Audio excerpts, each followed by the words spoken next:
What rule was implemented because of you? Bus drivers should check the seats on the bus for sleeping children before locking them and leaving them in the parking garage.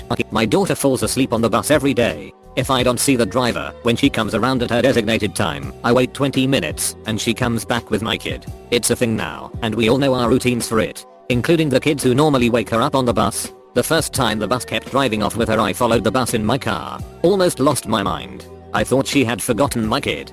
Oh, my mom was livid when she got the call asking why I wasn't in class. Hence the rule. There's other stuff that went into it, but yay. Good enough for the posted topic. Bus rides are relaxing. After having my 2 front teeth replaced. Band director. Okay. I never thought I'd have to say this, but wrestling is not allowed in the band room. Our band director had to make a new rule. When we moved into the new band room, no locking freshmen, or anyone, in the tuba lockers. We already had a rule of no locking anyone in the tuba cases. Oh god, there was this really little fella, maybe 5 feet, who did play the tuba back in high school. That poor guy got locked in his own tuba case more times than I care to remember. It was always the percussionists, as is true of most bandroom mischief. At Boy Scout summer camp, as a scout master, no campfire flames higher than 24 inches. Turns out that, if you make a 5-foot tower out of only the 1/4 dowels from small American flags, you get a straight and narrow column of flame about 30 feet high. I was the Clark Griswold of Scout Masters. Yeah, that one is never getting enforced. As staff, we routinely built bonfires that were 10 feet of wood. You couldn't get within 20 feet without getting minor burns. The California Fire Department wants to know your location. Years ago, I bought a computer from Dell. I paid for it with my debit card and excitedly monitored the build status every day, checking in at work and on my days off going to the library to check on expected shipping updates. When I made the purchase, it was a 5 to 7 day expectation for delivery. At day 10, when it had gone from order accepted to order prep to order built, it suddenly went back to order accepted. Stage 1. I called their customer service line and was told there had been a glitch in the system and the order got expedited and soon was back at order built and I was just waiting on shipping confirmation. The next day, back to order accepted again. This happened every day for 5 days. Cue another call to customer service. Apparently, there was a problem with payment and they referred me back to my bank because the payment was on hold and called my credit union and they told me it was just an authorization hold waiting on final confirmation from the merchant. Called Dell back and they saw the same thing, but even the customer service director couldn't say why it hadn't finalized, but every time the payment didn't finalize they literally took the box with the computer off the loading dock and sent it back to stage 1. Again and again and again. This led to a long hold, while the customer service director looked into their billing system and ended up transferring me to a very nice lady in their accounting department. Initially, she thought I was an in-house person from the listing dock asking about a customer's order, but quickly got up to speed. She was covering for a coworker who helped with in-house billing system troubleshooting who was out on vacation, and usually just handled tracking the accounting from Dell sending parts from one warehouse and factory to another. But she dug in and figured out that the issue was that I was paying with a debit card, not a credit card. Now, debit cards were still relatively new. Most banks capped the amount you could spend per day at $250 to $500, but my credit union was one of only 5 financial institutions that didn't cap it at all. They proudly noted on a monthly statement insert that the credit union felt that it was your money to manage the way you wanted to. However, Dell didn't accept debit cards at all, not for a dime, not for the $800 I was trying to spend. The nice lady in accounting, however, had just come back from a conference and knew that there was a push to *** more banks to act like my credit union and remove their spending caps.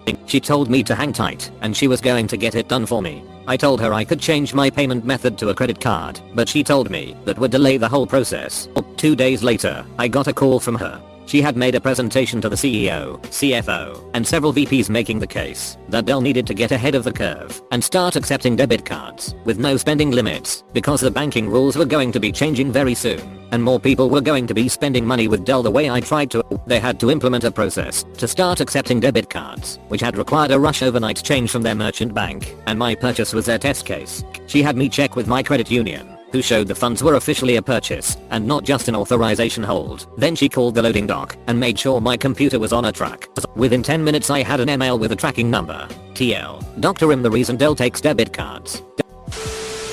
Not me, but someone I worked security with at the G20 summit. Long story short, we were screeners at the entrance. Our x-ray machine, like the one you'd see at the airport, with a treadmill type bit pulling beans through some hanging rubber guards into the x-ray, was a hassle. See, the issue was, most delegates had very little to put through. A watch, a belt, a wallet, the odd item here and there. The curtains were pretty stiff. So the issue was, with only these light items in the bin, It could never get through the curtains. Their weight was greater, so it just spun on the treadmill stuck before them. One of the geniuses on a team next to me came up with a solution. We shall take 6 water bottles and tape them together in a bowling pin style triangle with black duct tape. This will weigh down the bin so it can get through. And I must admit it worked. Like twice. Until the next delegate mistook it for a bomb. And picture it, 6 bottles with no labels and some fluid in them black taped together. The RCMP got involved. It was a whole scene. No custom mixture **** weights are to be used by screeners any longer. During the annual canned food drive at my high school, you can bring ramen noodles, but they no longer count towards the total donated for the competition between the classes. This rule is from when I was a junior. They did all sorts of various competitions between the classes, and of course the seniors always won nearly everything. Well, during the food drive the juniors concocted a plan to win the event. Instead of bringing in food, we would collect money and a handful of people would hold it all until near the end. It would look like we were losing because our totals would be low, but then on the last day they bring in a huge supply and we'd surprise them with the win. They wouldn't know how well we were actually doing until it was too late to do anything about it. I wasn't one of the money people, but a couple of them were friends of mine. The plan was to buy as much food as they could with the money feed collected, so naturally they bought ramen noodles, because it's the cheapest thing in the store. I don't know how much money they had, but I think they must have gotten special order shipments in. On the last day of the drive, when I came in there was a room full of pallets of noodles stacked 5 feet high. I was completely blown away. It was an insane amount of ramen. Based on the number of items brought in, we had like double the sophomores and seniors combined. It was nuts. In my sophomore year of high school, during the short World War I unit, the sophomore history teachers had an event where we went out to the football field and played one flag capture the flag using dodgeball rules. One team had the flag and had trenches made of football training equipment, and the other team had to charge across no man's land and touch the flag to win. Occasionally the teachers would call out a gas attack and everyone would have to don paper bag gas masks or they were out. I had the genius plan of charging the main trench directly without a dodgeball to try to neutralize it to help my team.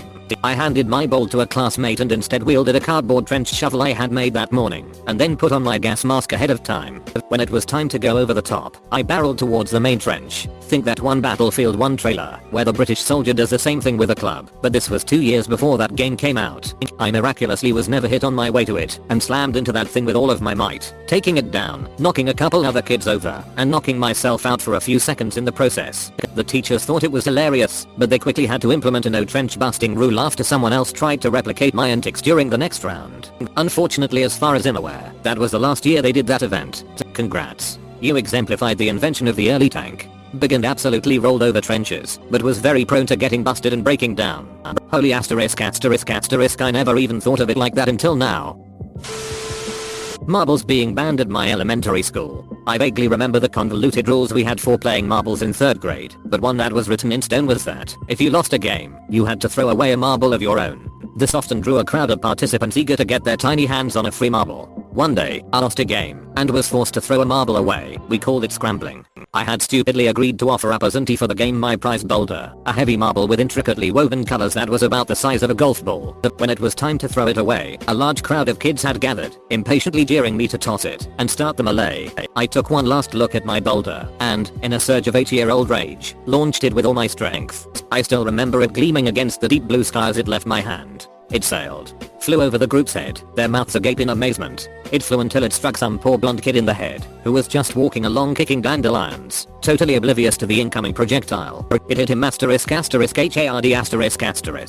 this day I still recall the way his head snapped back in Zapruder-like fashion. He dropped instantly, like a bag of old socks. We all scattered to the 4 corners of the playground as teachers ran to his side. The following day a letter was sent home to every parent, banning all marbles. Poor Blondie McMarblehead, I forget his name, this was 32 years ago, was off school for about a week. Edit, spelling. Edit #2, him getting lots of questions about what happened to the marble. It was confiscated by the teachers. My friends reminded me, to my horror, that it had my fingerprints on it. I had many sleepless nights worrying that the marble would incriminate me. At one point I developed an elaborate scheme to break into the principal's office and retrieve it. By elaborate, I mean I planned to eat a ton of tuna because it had made me vomit once before, and use that to get access to the nurse's office, which was adjacent to the principal's. Then I would pretend to need to vomit again, rush to her garbage can directly next to the desk, and swipe the marble. Thankfully our school flooded several days later, and I quickly forgot about the incriminating evidence.